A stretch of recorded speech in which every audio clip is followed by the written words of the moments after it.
Lady Blount, sometimes known as Zetio, one of the founders of the Universal Zetetic Society. She worked extensively with Albert Smith to propound their flat earth viewpoint. Her wealth and social status allowed access to England's social elite. Her Universal Zetetic Society's first membership roster includes an archbishop, a major general, and scholars, and a number of aristocrats. So by all accounts, Lady Blount was likeable and good-natured, balancing out some of the more continuous members of the Flat Earth movement at the time. Now, her writings first appear in Flat Earth Annuals in 1892, a British Seventh-day Adventist periodical published some of her plainly worded letters to the editor. Around the same time, she published a broadcast blasting the spherical heresy, and she was 42 years old at the time, a mother of 4 teenage children, and by her own admission, a geographer, an explorer, a mathematician, an author, and a poet. And here is one of her poems. The law of the Lord is reliable, sure. The Creator's deception is perfect and pure. And the word of our God shall forever endure, while the wisdom of worldlings shall fall. And heaven above said the Lord the Most High, the earth is beneath the grand dome of the sky, and under the earth the water then why believe in the infidels more. Now Lady Blount continued her lectures, and in 1914 she published Our Enclosed Earth, which I will include the link to her book below. It's a brilliant read, folks, because it explains in so much detail the science and the methods that are used to prove it to you. Now, a clash between the flat earth and religion in the 19th century, folks. British flat earth movement foreshadowed the modern American creationist movement in every way but success. The British Zetetics never succeeded in selling Zetetic astronomy to a critical mass of Christians in the pews, and it's not very clear why. I mean, Zetetic astronomy is a far better science than flood geology, which many creationists have sold to millions of Christians, and some of them obviously very well educated. But in all fairness, folks, back then they did not know what we now know today, and science proves both accounts because they are obviously part of that same design system. There has been a major flood account in every single major religion backstory since history's began.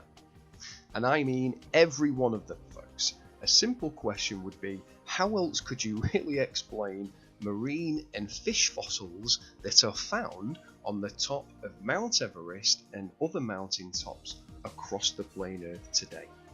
And some places even sell them as souvenirs to the public. Yet the general education level of the British public at that time was substantially lower than that of the modern American public, because education was not made compulsory in England until 1880.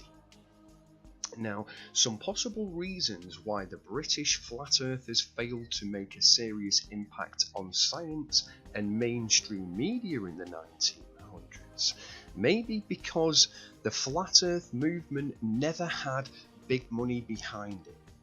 You could ask people like Nikola Tesla about his funding, and look at what today's scientists think of him and his inventions that brought us the entire 20th century in the first place. He's worshipped now. But heliocentrism was, and is today, promoted by multi-million pound or multi-million dollar television and media ministries, and that is a fact. Versions of the Bible are far more explicit about the Noachian deluge than about the shape of the earth, because It is a flat earth book, folks, there's no denying that. It's the hidden message that is encoded within that book. But the Church of England in the 1900s had already made peace with uniformitarian geology. And by that time, the flat earth movement, hadn't really got started properly. But the fundamental fact is, folks, the flat earth does not belong to any religion whatsoever. It never has done. It will never be part of something which is man-made. Please try and understand, you can never confuse spirituality with religion. God didn't create religion, man did.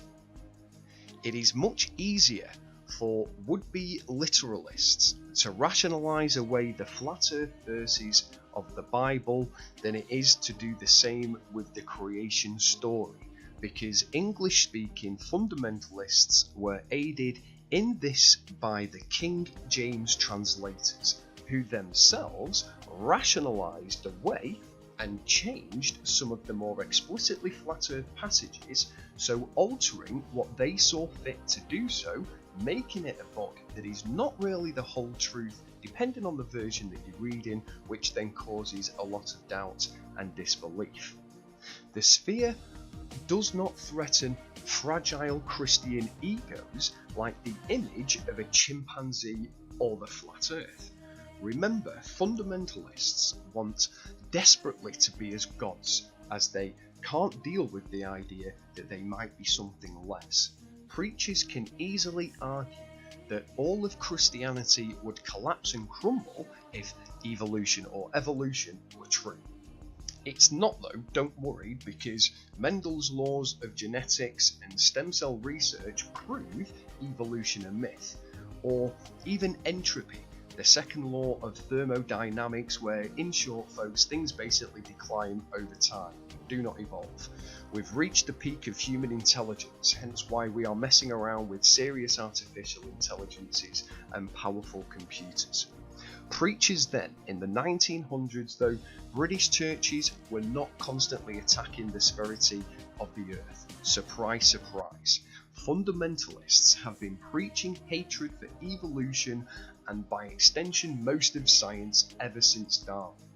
Many fundamentalists have been listening to anti-evolution sermons and reading it off and on all of their lives. Thus, when someone with scientific credentials comes along and says the same thing, they have been automatically programmed to believe it. Now, doesn't that sound very familiar? Being programmed to believe something, aka brainwashing. It was 1948 the Earth, I believe, got the television in mass, in homes all over the plane for the first time. But back in 1923 then, 4 years before the 21st-year-old who actually invented the first TV, Lady Blount married a chappie named Stephen Morgan, and then she apparently had little to do with the Blounts, the actual family connection, or the flat earth movement much after that. Her grandson remembered her as a tiny little old lady who always wore black but didn't really say much unless somebody set her off with a word like globe. Now, how many of us are actually like that now? I certainly know that I am. But later though, sadly, Lady Blount died in December 1935, and by then the British Flat Earth movement was in sort of limbo, but never forgotten.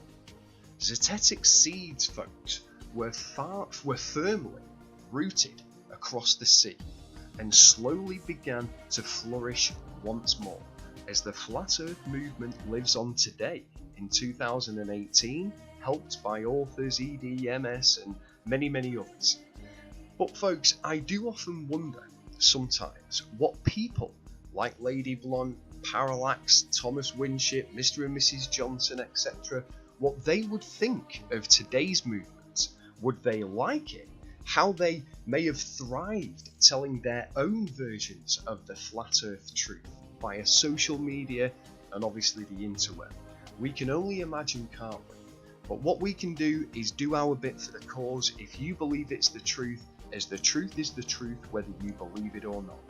We can help spread the message and try to do as what we can do for other people and show how your eyes intended the earth to see it. Flat, stationary, with an orbiting sun and moon above. You take care. Thanks for watching. Good luck to you.